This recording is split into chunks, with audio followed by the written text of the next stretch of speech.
Chapter 11. The Brontosaurus pulled leaves off the trees and was offering them to Lulu. She grabbed them and threw them angrily away. "A simple no, thank you, will do," the Brontosaurus said to Lulu. "And I really like that 'please' you used before.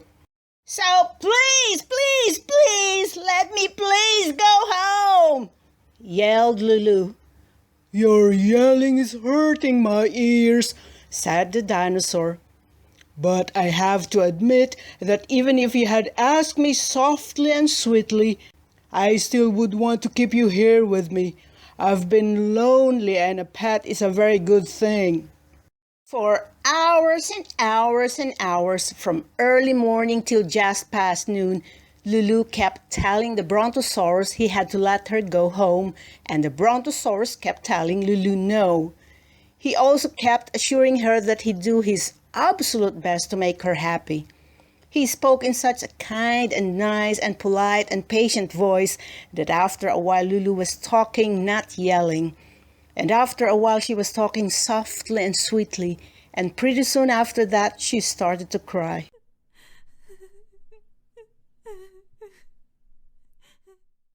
Yes, Lulu started to cry, and it wasn't very often that Lulu cried. She'd rather screech till the light bulbs burst and all of that other stuff, but right now she didn't feel screechy, she felt teary. And so she cried and cried and cried, soaking the Brontosaurus with her tears. He patiently waited as Lulu continued soaking him and the forest floor with her tears.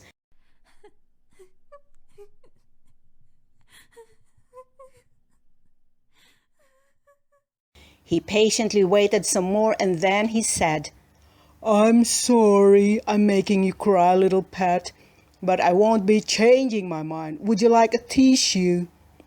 Lulu now understood that no matter how hard she cried and how nice this dinosaur was, he was determined to keep her as his pet. And she now understood that if she was determined to not be his pet, she would have to escape. She cried just a little bit longer, but while she was crying on the outside, she was on the inside making a getaway plan. Sniffing a watery sniff,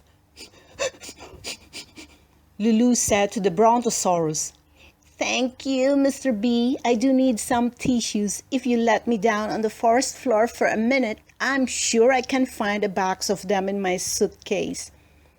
The Brontosaurus lowered his head and his neck to the floor of the forest. Lulu slid off, stood up, and smiled a small smile. She walked to her suitcase, opened it, poked around for a while, and found, are you surprised? A big box of tissues. But instead of taking the tissues out, she put her sleeping bag in, snapped her suitcase shut, and started running. The Brontosaurus stood stiff and still as if he'd been glued to the ground. And then he started running after Lulu.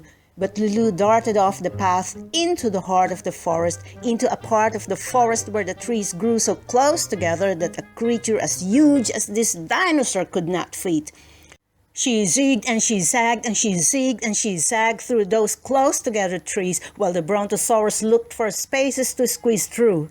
He was trying his hardest to catch her, as hard as a mountain-sized creature can try, but she was leaving him farther and farther behind.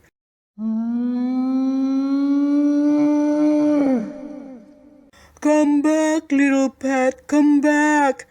Lulu could hear him calling, first loudly then softer and softer. "Come back, little pet, I know you'll be happy with me. Come back, little pet." His voice grew ever softer and soon she could not hear his voice anymore. Since Lulu could not hear his voice anymore, she stopped running and started walking. She tromped through the forest in silence, heading for home. But she wasn't swinging her suitcase and she wasn't singing her song. And although she very much wanted to see her mom and her dad again, and very much wanted not to be a pet, she felt kind of bad about the Brontosaurus.